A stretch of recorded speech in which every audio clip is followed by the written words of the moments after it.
اب اللہ تعالیٰ نے عورت کا ڈیزائن انڈور بنایا ہے، نرم نازک طبیعت، گھر کے اندر کے سارے کاموں کو کرنے کے لیے جس طبیعت کی ضرورت ہے وہ عورت کو عطا کی گئی، اور مرد کو اللہ تعالیٰ نے آؤٹ ڈور ڈیزائن بنایا ہے۔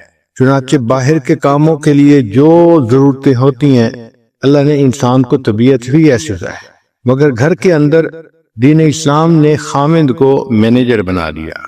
فرمایا الرجال قوامون علی النساء، کہ اللہ تعالیٰ نے مردوں کو عورتوں کے اوپر انچارج بنا دیا ہے۔ اس کی چند بنیادی وجوہات ہیں۔ ایک وجہ تو یہ ہے کہ عورت کو پروٹیکشن مرد ہی دیتا ہے۔ عورت کمزور ہے، اس کو اپنی جان کی بھی حفاظت کرنی ہے، مال کی بھی حفاظت کرنی ہے، عزت آبرو کی بھی حفاظت کرنی ہے۔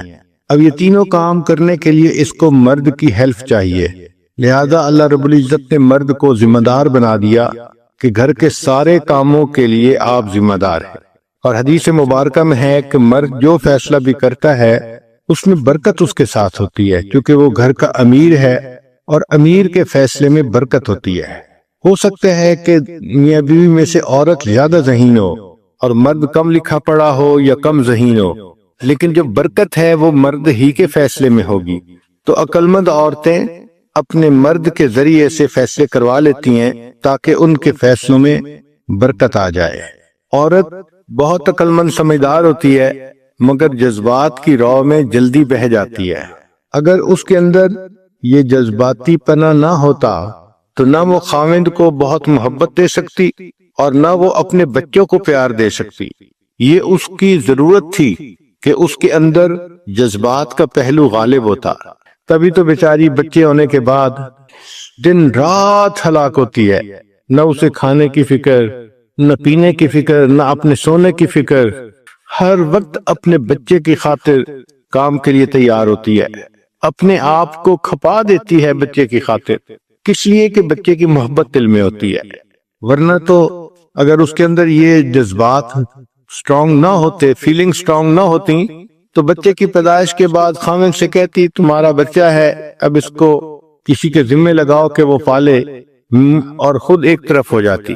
مگر اللہ تعالیٰ نے آسانی فرما دی کہ ماں کے دل میں بچوں کی محبت ڈال دی، اس لیے وہ 24 گھنٹے کی باندھی ہوتی ہے اپنے بچوں کے لیے۔ نبی علیہ السلام نے ارشاد فرمایا خیرکم خیرکم لأہلہ، کہ تم میں سے سب سے بہتر وہ ہے جو تم میں سے اپنے اہل خانہ کے لیے بہتر ہے۔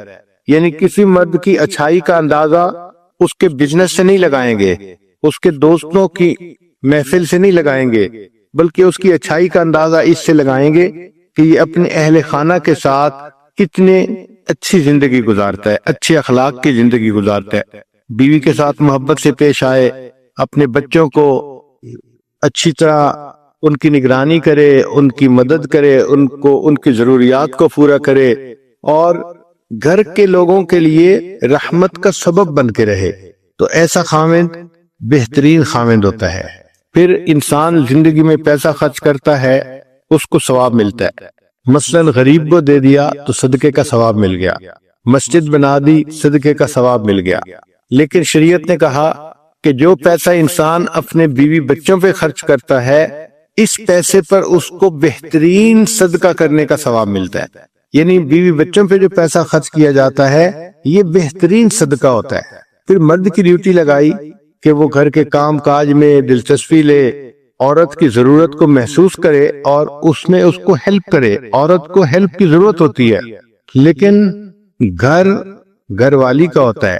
عورت کو گھر والی اس لیے کہتے ہیں کہ عورت کے ہی وجہ سے گھر آباد ہوتا ہے اور عورت ہی کی وجہ سے گھر برباد ہوتا ہے۔ ہماری والدہ صاحبہ فرمایا کرتی تھیں کہ مرد اگر کسی لے کر کدال لے کر اپنے گھر کو برباد کرنا چاہے تو وہ نہیں برباد کر پاتا، عورت اگر سوئی لے کر اپنے گھر کو برباد کرنا چاہے تو جلدی کر لیتی ہے۔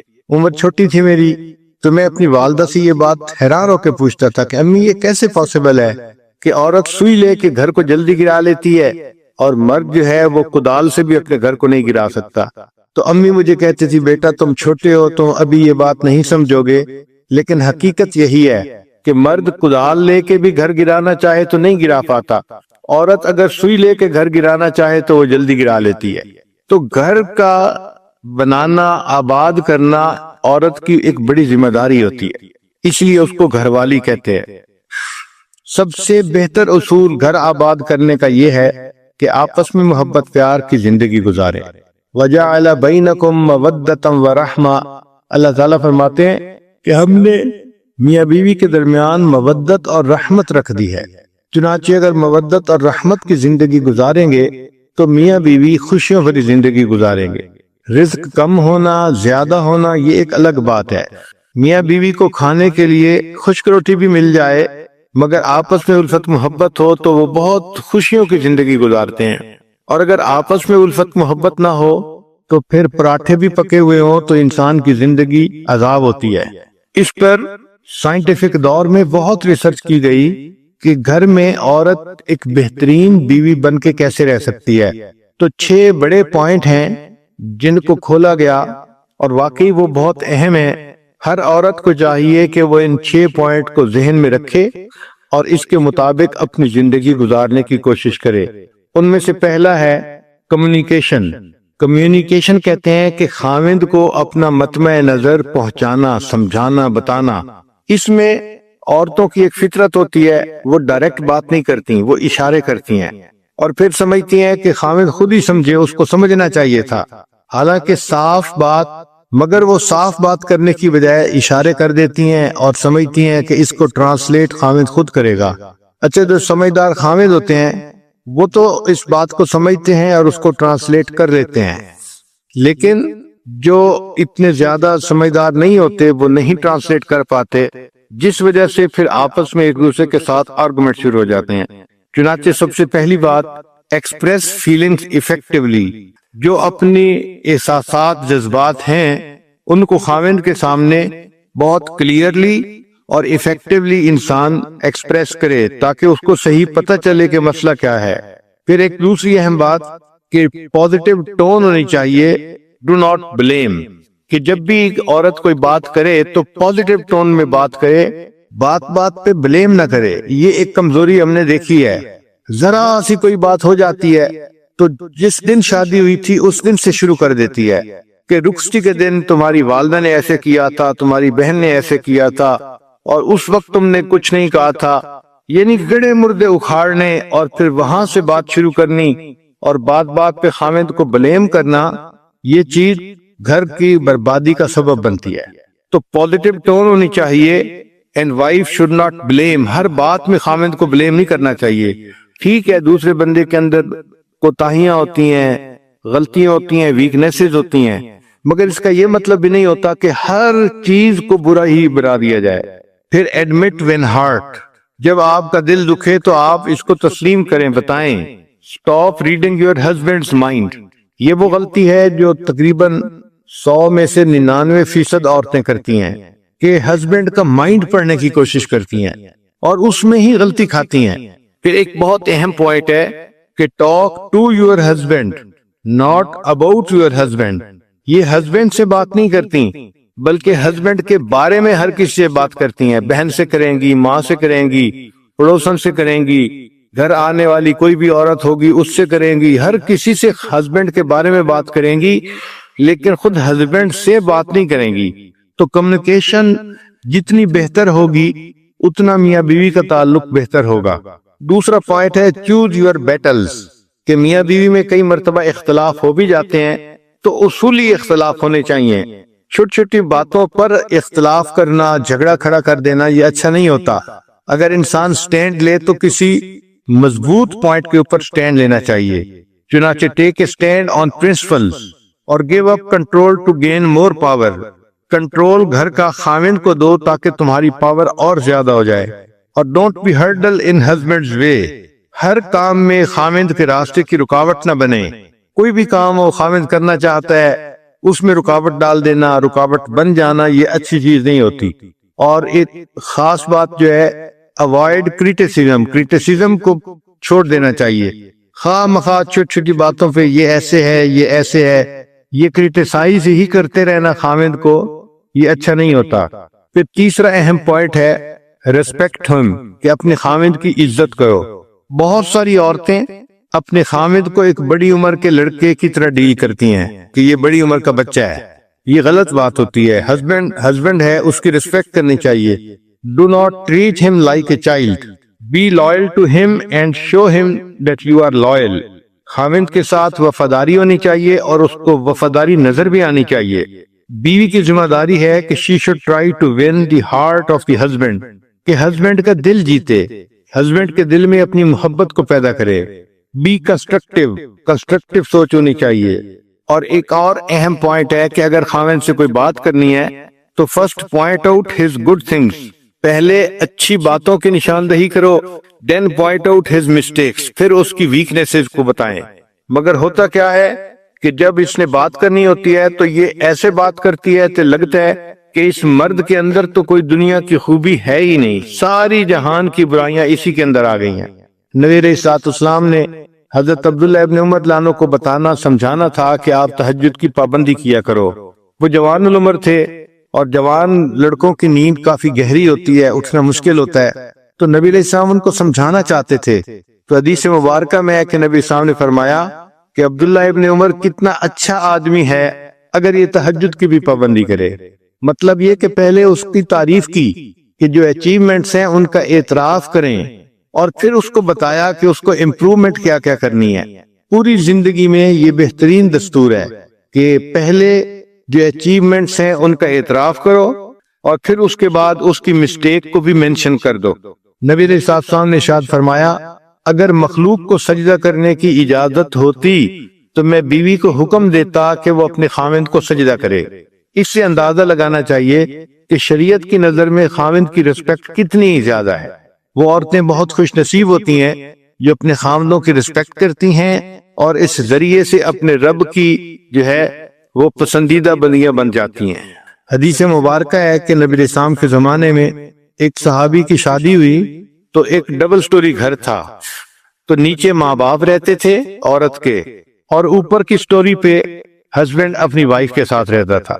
چنانچہ ایک مرتبہ ہسبینڈ کو کسی تجارتی سفر میں جانے کی ضرورت پیش آئی تو اس نے میک شور کیا کہ گھر کے اندر ضرورت کی ہر چیز ہو. پھر جب الوداع ہونے لگا تو بیوی کو نصیحت کی کہ دیکھو تم نے اوپر سے نیچے نہیں اترنا. بیوی نے کہا ٹھیک ہے. ہسبینڈ چلا گیا. اب بیوی اوپر کی سٹوری میں رہ رہی ہے. اللہ کی شان کہ اس کے والد بیمار ہو گئے. اب یہ ایسا کلوز رشتہ ہے کہ انسان کا دل چاہتا ہے کہ اپنے والد کے پاس بیٹھے، اس کی تیمارداری کرے، خبرگیری کرے، خدمت کرے. مگر وہ عورت نیچے اتر ہی نہیں سکتی تھی چونکہ ہسبینڈ نے کلیئر لفظوں میں کہہ دیا تھا کہ آپ نے نیچے نہیں اترنا. اب جب وہ نیچے نہیں اتر سکتی تھی تو اس نے نبی علیہ الصلوۃ والسلام کی خدمت میں پیغام بھیجا، اے اللہ کے حبیب صلی اللہ علیہ وسلم، میرے خاوند جب سفر پر جانے لگے تو انہوں نے کلیئر لفظوں میں مجھے کہا تھا کہ تم نے نیچے نہیں اترنا. لیکن اب سچویشن ایک نئی ڈیویلپ ہو گئی ہے کہ میرے والد بیمار ہو گئے ہیں تو کیا میں ان کی تیمارداری کے لیے نیچے اتر سکتی ہوں؟ نبی علیہ الصلوۃ والسلام نے فرمایا کہ نہیں، جو تمہیں تمہارے خاوند نے کہا تم اسی پر عمل کرو. چنانچہ وہ عورت نیچے نہیں اتری. والد کی طبیعت خراب ہوتی گئی حتیٰ کہ والد کی وفات ہو گئی. اب والد کی وفات ہو گئی، اللہ کے پیارے حبیب صلی اللہ علیہ وسلم اگر چاہتے تو فرما سکتے تھے کہ ٹھیک ہے یہ ایک نئی صورت ڈیویلپ ہو گئی ہے، اب میں تمہیں اجازت دیتا ہوں کہ تم نیچے اتر آؤ اور اپنے والد کا چہرہ دیکھ لو. مگر نبی علیہ الصلوۃ والسلام نے ایسا نہیں کیا، بلکہ یہی فرمایا کہ نہیں، چونکہ خاوند نے کہا تھا نیچے نہیں اترو تو آپ نیچے مت اترو. اب اس کی والد کو نہلایا گیا، کفن دیا گیا اور اس کا جنازہ گھر سے نکلا. اور یہ خاتون، یہ لڑکی ایسی تھی جو اپنے باپ کا آخری دفعہ چہرہ بھی نہیں دیکھ سکی. آپ اندازہ لگا سکتی ہیں کہ ایموشنلی اس کے لیے یہ کتنا ڈیفیکلٹ کام تھا. لیکن وہ صحابیہ تھی، اس نے نبی علیہ الصلوۃ والسلام کی بات پر عمل کر دکھایا اور اپنے خاوند کی بات کو پکا رکھا. خود اوپر رہی، نیچے نہیں اتری.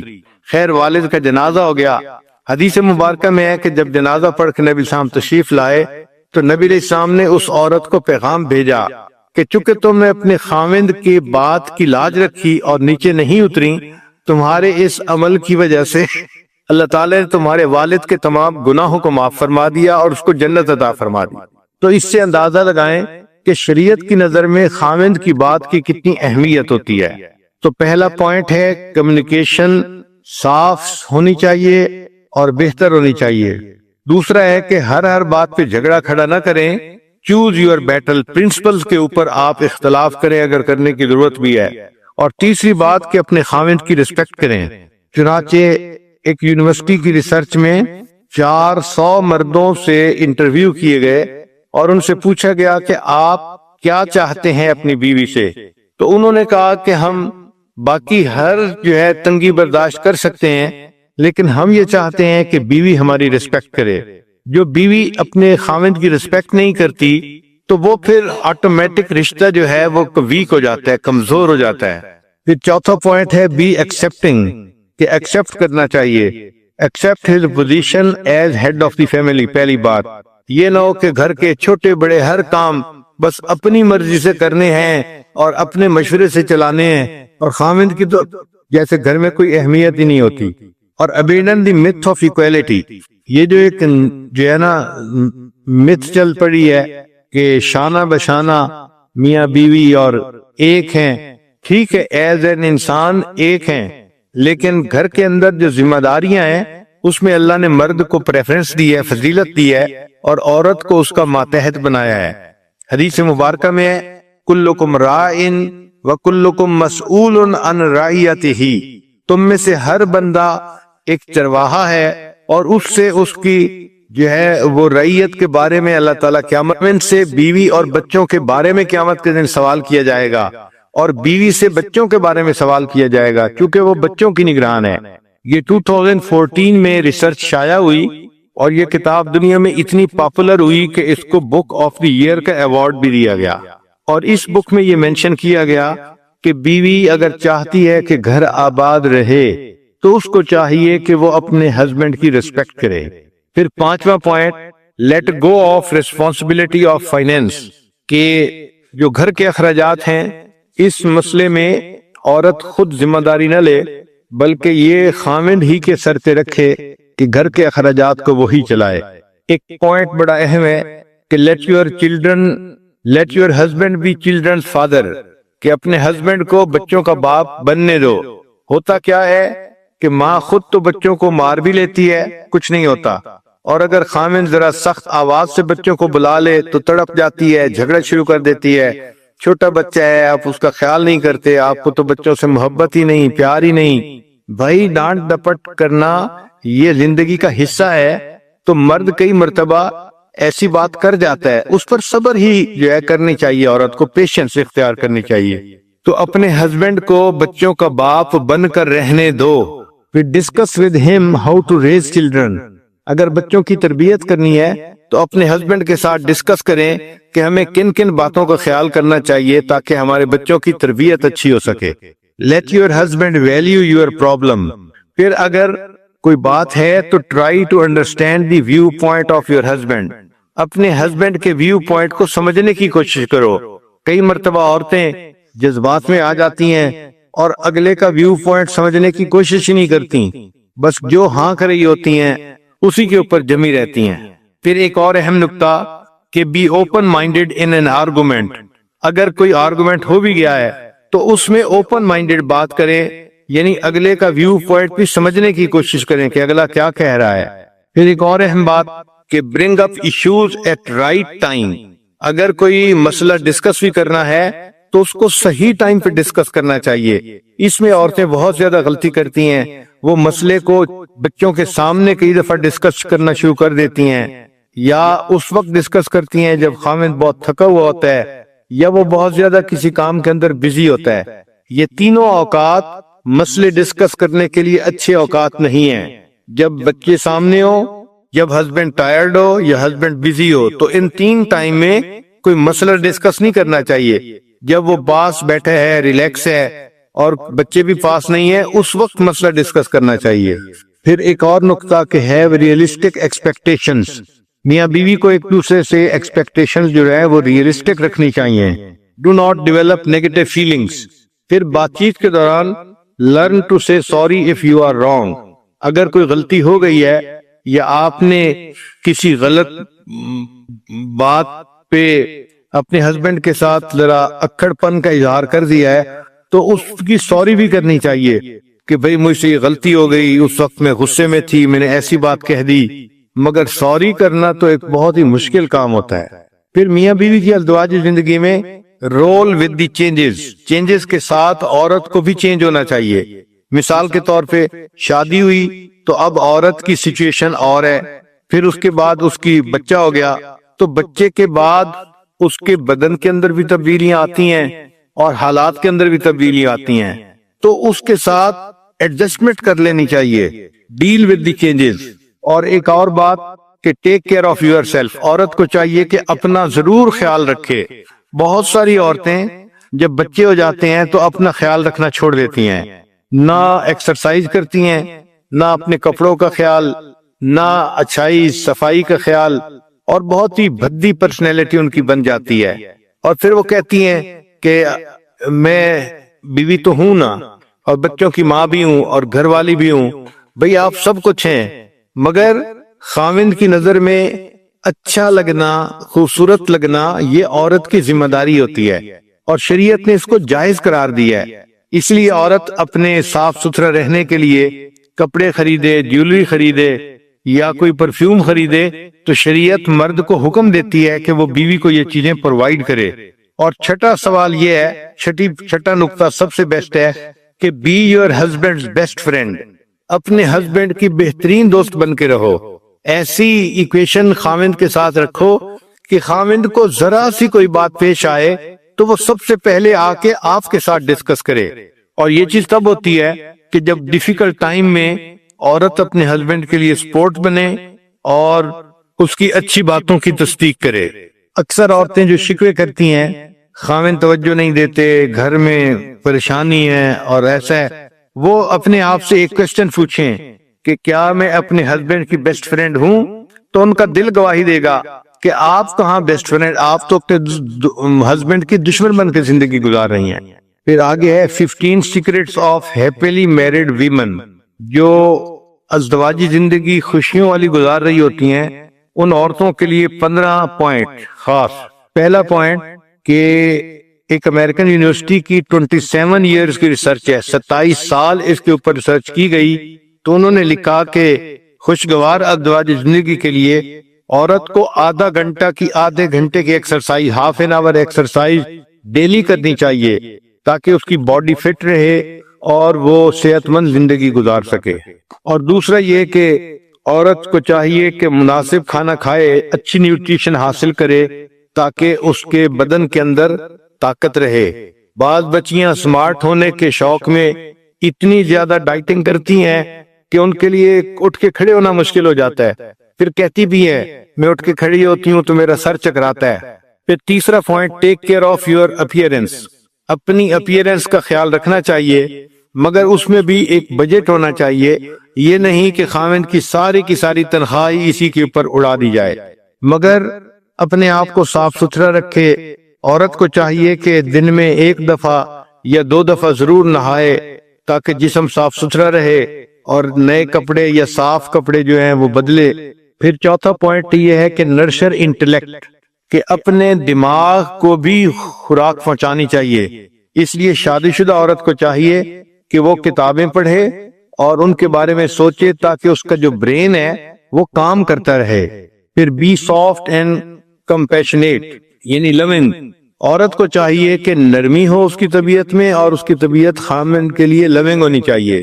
پھر ایک بڑا اہم نقطہ ہے کہ ہسبینڈ کے ساتھ ایٹیچیوڈ ایسا رکھے کہ اس کے ایٹیچیوڈ کی وجہ سے خاوند اپنے دل کی ہر بات اس کے سامنے کھول دے۔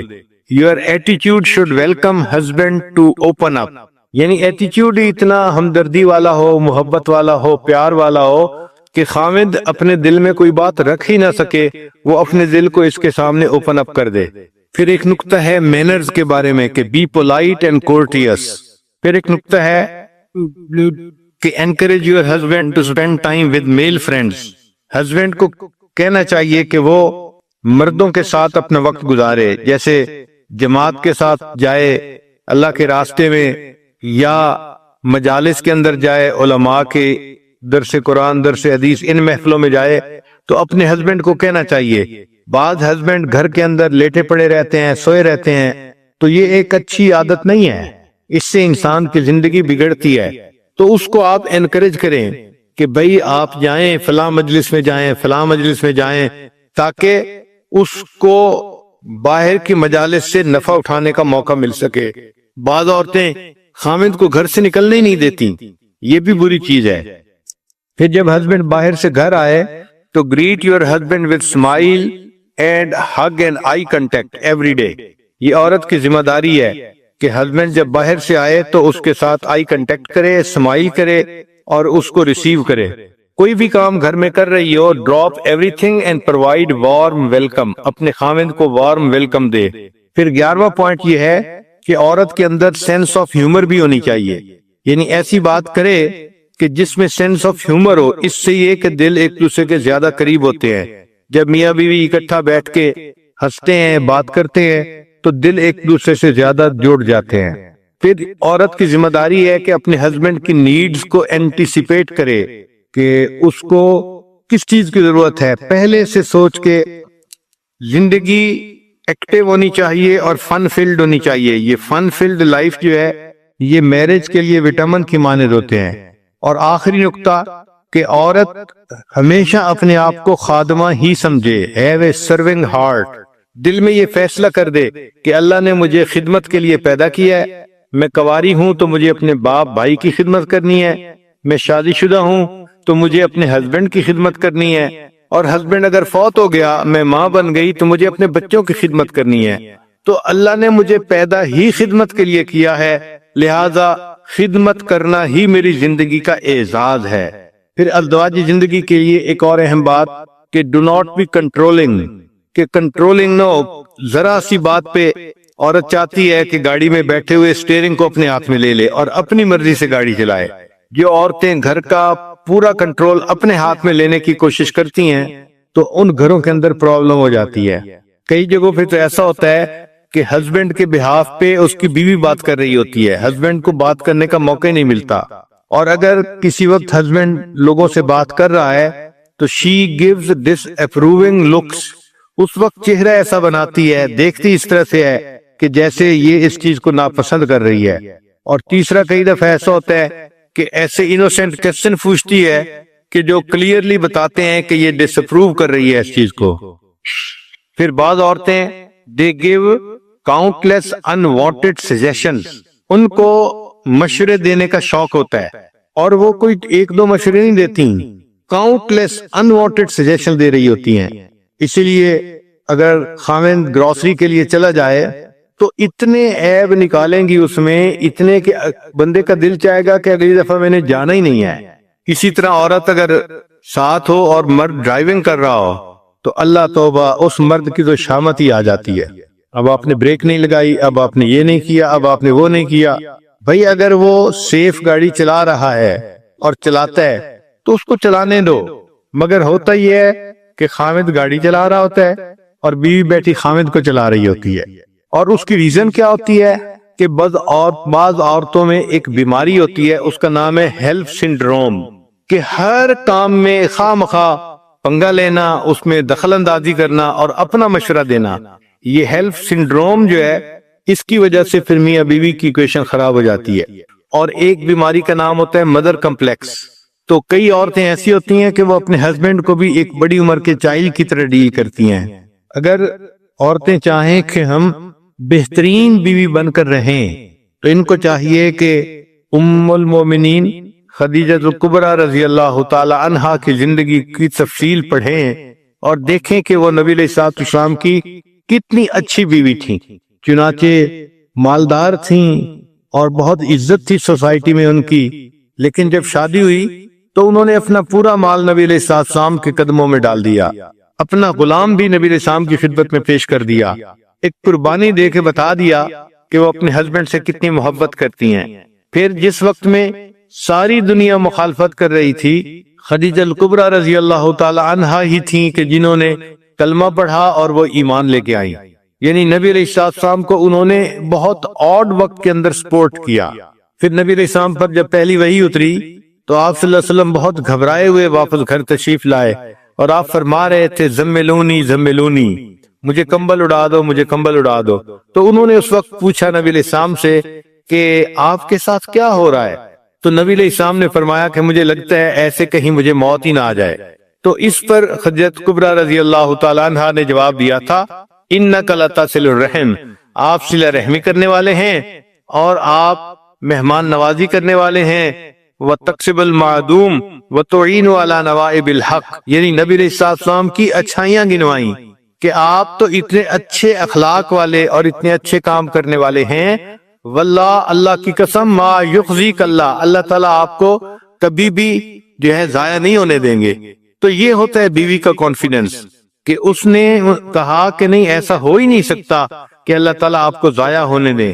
اچھا، پھر بات یہیں ختم ہو جاتی ہے کہ مورل سپورٹ تو انہوں نے دے دی، مگر خدیجہ کبریٰ رضی اللہ تعالیٰ عنہ اتنی اچھی بیوی تھی کہ وہ اس بات پہ رکی نہیں ہے، بلکہ اس سے اگلے دن پھر ان کے رشتہ داروں میں ایک ایسے عالم تھے جو کتاب کے عالم تھے، پہلی کتابوں کے عالم تھے، ورقہ بن نوفل، تو وہ اس کے پاس گئیں اور نبی علیہ السلام کو ساتھ لے گئیں اور ان کو جا کے کہا کہ آپ دیکھیں آپ کے چچا کا بیٹا کیا کہتا ہے، یعنی میرے ہسبینڈ آپ سے کیا بات کر رہے ہیں۔ تو انہوں نے پوچھا تو نبی علیہ السلام نے فرمایا کہ ہاں، میرے اوپر غار حرا میں اس طرح ایک فرشتہ آیا اور اس نے مجھے یہ پیغام دیا۔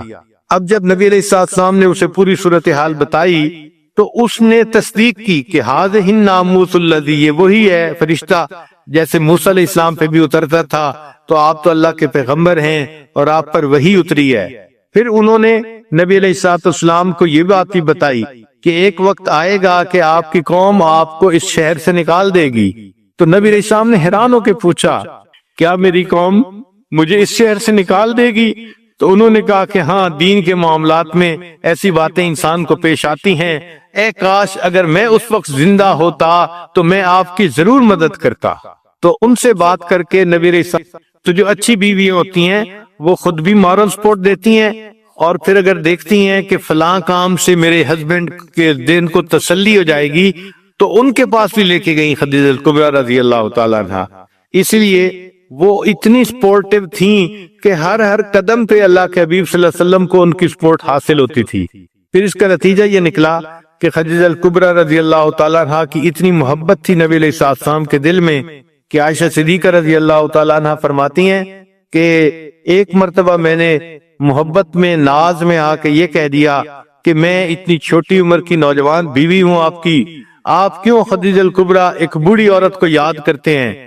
تو جب میں نے یہ کہا تو نبی علیہ السلام کے چہرے انور کے یعنی اوپر جو اثرات تھے وہ بدل گئے، اور نبی علیہ السلام نے فرمایا، عائشہ تم خدیجہ کے بارے میں مجھ سے بات مت کرو، اللہ نے اس کی محبت میرے دل میں اتار دی ہے۔ اور وہ فرماتی ہیں کہ نبی علیہ السلام جب کبھی کوئی قربانی کرتے تھے تو جانور کے گوشت میں سے خدیجہ کبریٰ عنہ کی سہیلیوں کے لیے بھی جو حصہ نکالا کرتے تھے۔ اور ایک مرتبہ خدیجہ کبریٰ عنہ کی بہن ملنے کے لیے آئی اور ان کی آواز نبی علیہ السلام نے سنی تو نبی علیہ السلام کی مبارک آنکھوں میں آنسو آ گئے۔ اللہ کے حبیب صلی اللہ علیہ وسلم نے بہن کی آواز سنی تو وہ آواز خدیجہ کبریٰ عنہ کی مانے تھی، چونکہ بہنوں کی آوازیں ملتی ہیں۔ تو آواز سن کے نبی علیہ السلام کے مبارک آنکھوں میں آنسو کا آ جانا اس بات کی دلیل ہے کہ نبی علیہ السلام کے دل میں ان کی کس قدر زیادہ محبت تھی۔ تو جو اچھی بیوی ہے وہ ایسی بن کے رہے کہ اس کے مرنے کے بعد بھی خاوند اس کو یاد کرے اور روئے۔ اور آج جو عورتیں چاہتی ہیں کہ جی ہمیں تو خاوند توجہ نہیں دیتے اور بات نہیں کرتے، وقت نہیں دیتے، یہ نہیں کرتے، وہ اگر ذرا سوچیں تو انہوں نے گھر کا حال ایسا بنایا ہوتا ہے کہ یوں محسوس ہوتا ہے کہ جیسے گھر کے اندر ایک دوسرے کے ساتھ ایک جنگ چل رہی ہوتی ہے۔ تو اپنے ایشوز کو محبت پیار کے ساتھ سمیٹنا چاہیے اور پوزیٹیو تھنکنگ رکھنی چاہیے اور اپنے خاوند کو رسپیکٹ دینی چاہیے، اس کو ہیلپ دینی چاہیے۔ اللہ تعالیٰ گھروں کے اندر ازدواجی زندگی خوشگوار بنا دے، اور جتنے بھی لوگ پریشان ہیں، ہسبینڈ بیویوں سے پریشان ہیں، ان کی پریشانی ختم ہو جائے، بیویاں اپنے ہسبینڈ کی طرف سے پریشان ہیں، اللہ ان کی بھی پریشانی ختم کر دے۔ اور اس سلسلے میں سیدہ عائشہ صدیقہ رضی اللہ تعالیٰ عنہا کی زندگی کو بھی پڑھیں تو اس سے بھی پتہ چلے گا کہ وہ اپنے شوہر سے کتنی محبت کرتی تھیں اور کتنا ان کی جو ہے سپورٹیو تھیں۔ چنانچہ عائشہ رضی اللہ عنہا تو بہت اپنے آپ کو ایکسپریس کرنا جانتی تھیں، وہ نبی علیہ السلام کے سامنے اپنی محبت کا اظہار بھی بڑے پیارے لفظوں میں کر دیا کرتی تھی۔ چنانچہ مشہور اشعار ہیں ثم وللآفاق شمس، انہوں نے یہ کہا کہ ایک میرا سورج ہے اور اے جہان ایک تیرا سورج ہے، لیکن تیرا سورج دن میں طلوع ہوتا ہے اور میرا سورج عشاء کے بعد طلوع ہوتا ہے، کیونکہ نبی علیہ السلام عشاء کی نماز پڑھنے کے بعد گھر تشریف لایا کرتے تھے۔ تو فرماتے ہیں اے جہان تیرا سورج دن میں طلوع ہوتا ہے اور میرا سورج تو عشاء کے بعد طلوع ہوتا ہے، اور فرماتی تھیں کہ ایک فرق ہے، اے جہان تیرے سورج پہ ایک ایسا وقت بھی آئے گا کہ اس کی روشنی ماند پڑ جائے گی، اور میرے سورج کو اللہ نے وہ نور دیا ہے جو وقت کے ساتھ ساتھ بڑھتا ہی چلا جائے گا۔ آج ہے کوئی بیوی جو اپنے خاوند کے ساتھ محبت کا اظہار اس طریقے سے کرے؟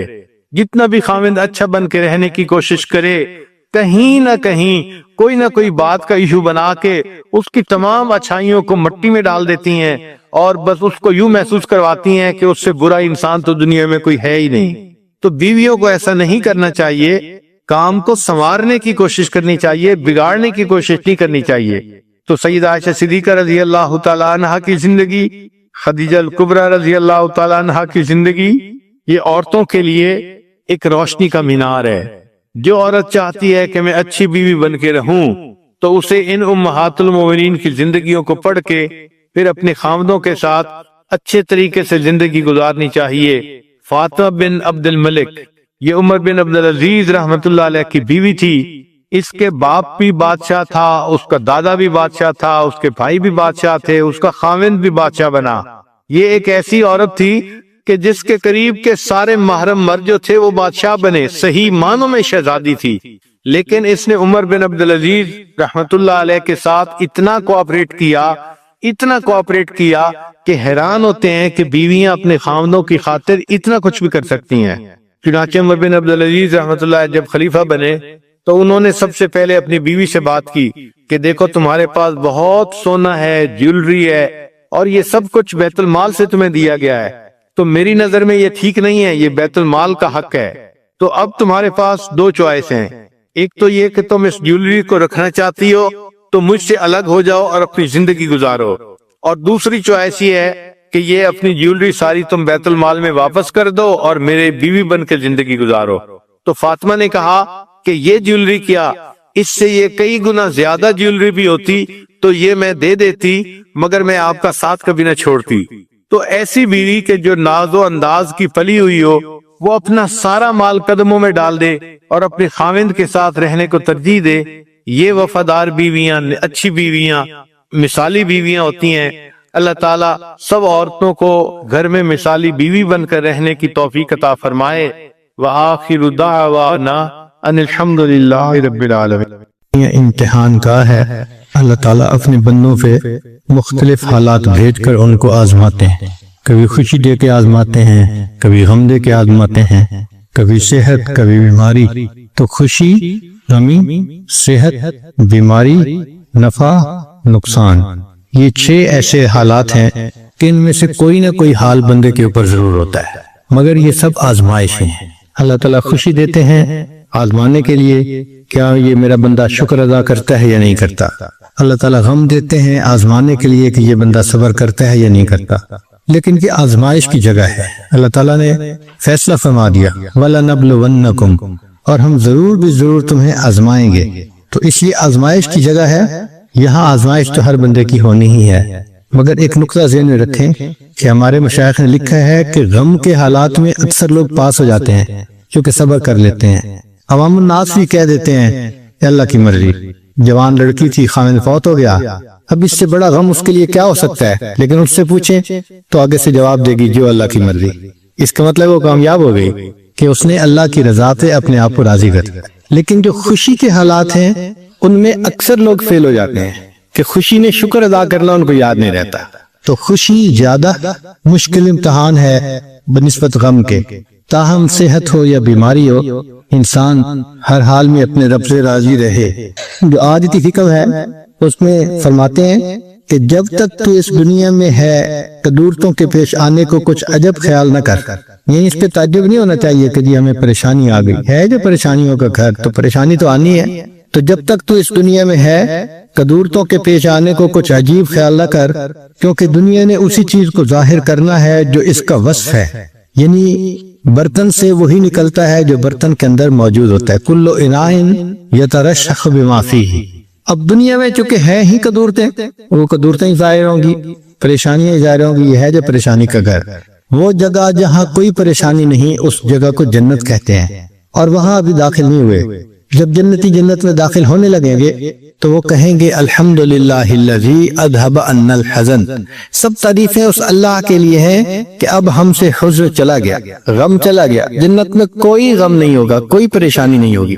تو دنیا تو ہے ہی پریشانیوں کا گھر، اس لیے دنیا میں اگر کوئی پریشانی آئے تو اس پہ بہت پریشان ہونے کی ضرورت نہیں ہوتی، اس کو برداشت کر لینا چاہیے، یہ سوچتے ہوئے کہ یہاں تو یہ سب کچھ ہوگا ہی صحیح۔ صحابہ کرام ایک فقرہ اکثر کہا کرتے تھے کہ استقبال المصائب بالتجمل، کہ جب مصیبتیں آئیں تو ان کو اچھے طریقے سے ان کا استقبال کرو، ومواجہۃ النعم بالتذلل، اور اگر اللہ تعالیٰ نعمتیں عطا کرے تو بڑی عاجزی کے ساتھ ان نعمتوں کو آپ حاصل کریں، یعنی جب نعمتیں ہوں تو طبیعت کے اندر اس وقت عاجزی ہونی چاہیے، جھکنا چاہیے کہ اللہ نے نعمتیں عطا فرمائی ہے، اور اگر پریشانی آئے تو پھر تحمل کے ساتھ، تجمل کے ساتھ اس کا استقبال کرنا چاہیے۔ بہت لوگوں پہ بہت طرح کی پریشانی آتی ہیں، لیکن ایک بات پکی ہے کہ ہمیں اللہ نے جس حال میں رکھا ہے وہ بہت بہترین حال ہے، ہر بندے کو اللہ نے بہترین حال میں رکھا ہوا ہے۔ ایک صاحب تھے تو وہ پریشان تھے کہ جی میں تو بہت پریشان ہوں،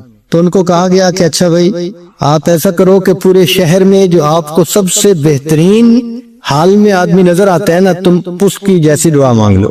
وہ پورے شہر میں گیا، اس کو ایک جگہ ایک جیولر نظر آیا جس کی دکان پہ گاہکوں کا تانتا بندھا ہوا تھا، بہت لوگ تھے خریدار، اور وہ اپنی جیولری بیچ رہا تھا، پیسے کما رہا تھا، اور اس کے 4-5 بیٹے تھے، بہت خوبصورت نوجوان جو اس کا ہاتھ بٹا رہے تھے۔ اب اس بندے نے فیصلہ کیا کہ یہ شہر کا سب سے زیادہ خوش قسمت انسان ہے، میں اس جیسا بننے کی نیت کرتا ہوں۔ چنانچہ جب اس نے دل میں سوچ لیا تو چاہتا تھا کہ میں دعا مانگوں، پھر خیال آیا کہ میں اس سے پوچھتے لوں کہ یہ کیسی زندگی گزار ہے، تو اس نے جا کے اس سے پوچھا کہ سنائیں جی آپ کی زندگی کیسی ہے۔ اس نے کہا کہ خدا کا واسطہ یہ کبھی دعا نہ کرنا کہ میرے جیسا بری قسمت والا انسان دنیا میں کوئی نہیں ہوگا۔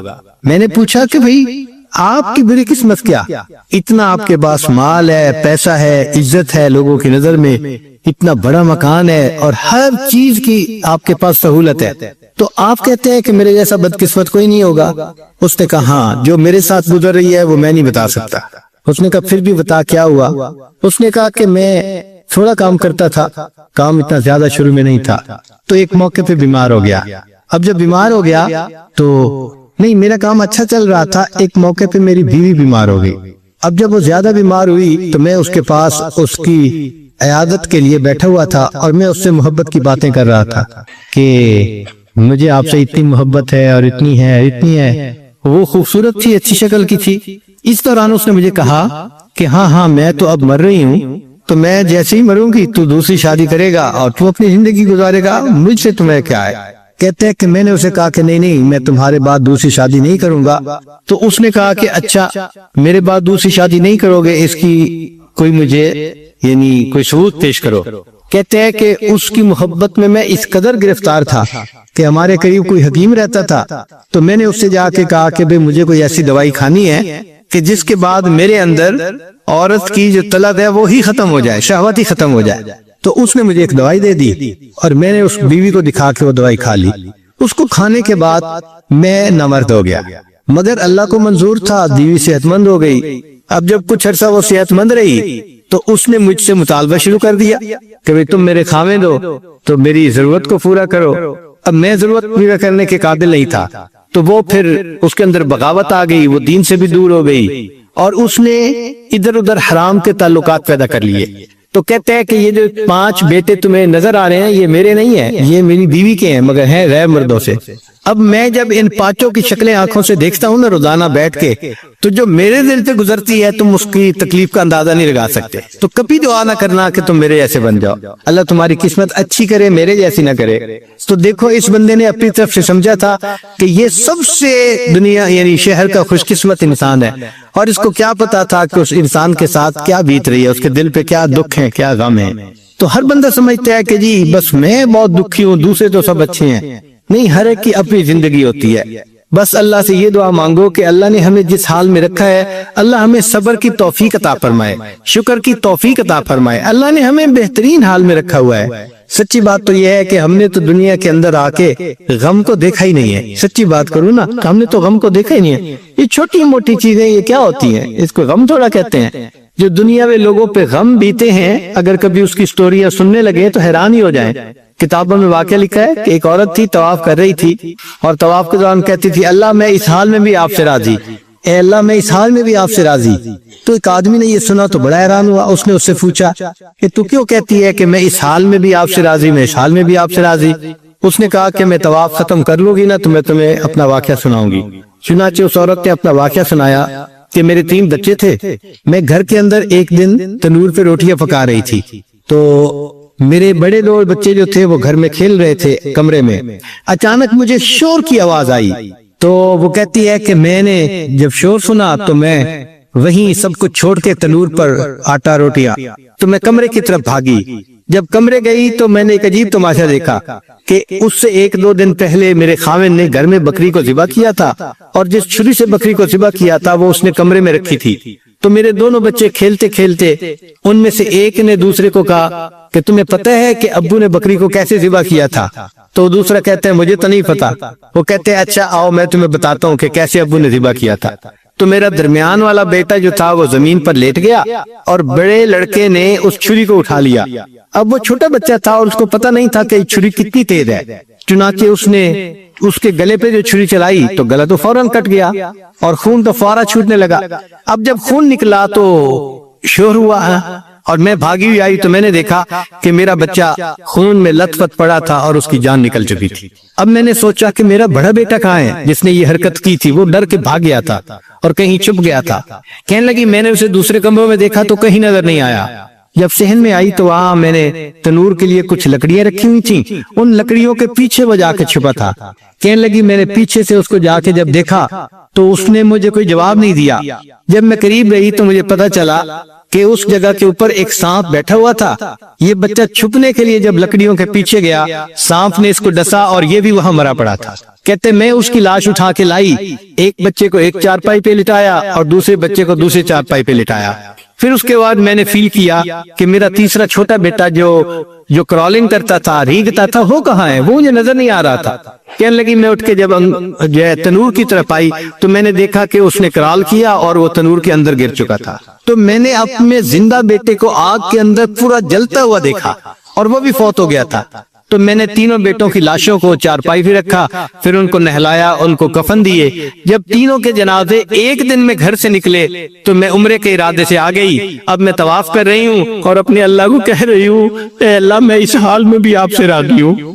آپ ذرا غور کیجیے نا اس ماں کے دل پہ کیا بیتی ہوگی کہ ایک دن میں جس کے 3 بیٹوں کا جنازہ گھر سے نکلے اور پھر وہ طواف کرتے ہوئے کہہ رہی ہے اے اللہ میں اس حال میں بھی آپ سے راضی ہوں. تو ہم نے کہاں غم دیکھے ہیں، کہاں تکلیفیں دیکھی ہیں؟ ہم نے نہیں دیکھی.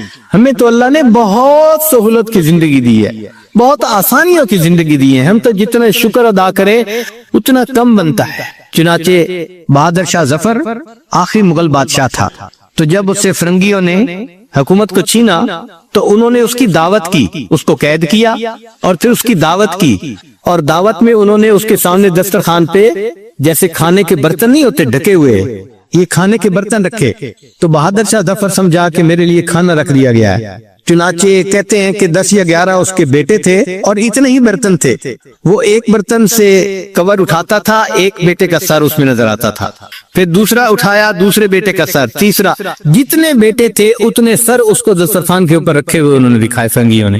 آپ بتائیں اس باپ کے دل پہ کیا گزری ہوگی کہ جس نے ایک وقت میں اپنے 10-11 جوان بیٹوں کے سر اپنی آنکھوں سے دیکھے۔ اسی پر تو اس نے اشعار لکھے تھے، نہ کسی کی آنکھ کا نور ہوں، نہ کسی کے دل کا قرار ہوں، جو کسی کے کام نہ آ سکے میں وہ ایک مشت غبار ہوں۔ کوئی مجھ پہ دیپ جلائے کیوں، کوئی مجھ پہ پھول چڑھائے کیوں، کوئی مجھ پہ آنسو بہائے کیوں، میں وہ بے کسی کا مزار ہوں۔ میرا رنگ روپ بدل گیا، میرا یار مجھ سے بچھڑ گیا، جو چمن خزاں سے اجڑ گیا میں اسی کی فصل بہار ہوں۔ تو چمن خزاں سے اجڑے ہیں اس دنیا میں، ہمیں کیا پتا کیا کیا ہوا ہے دنیا میں، ذرا حالات تو پڑھ کے دیکھیں۔ بادشاہوں کے پورے خاندان کو ان کے سامنے ذبح کیا گیا۔ آپ کبھی کربلا کے حالات دیکھیں نا کہ سیدنا حسین رضی اللہ تعالیٰ عنہ نے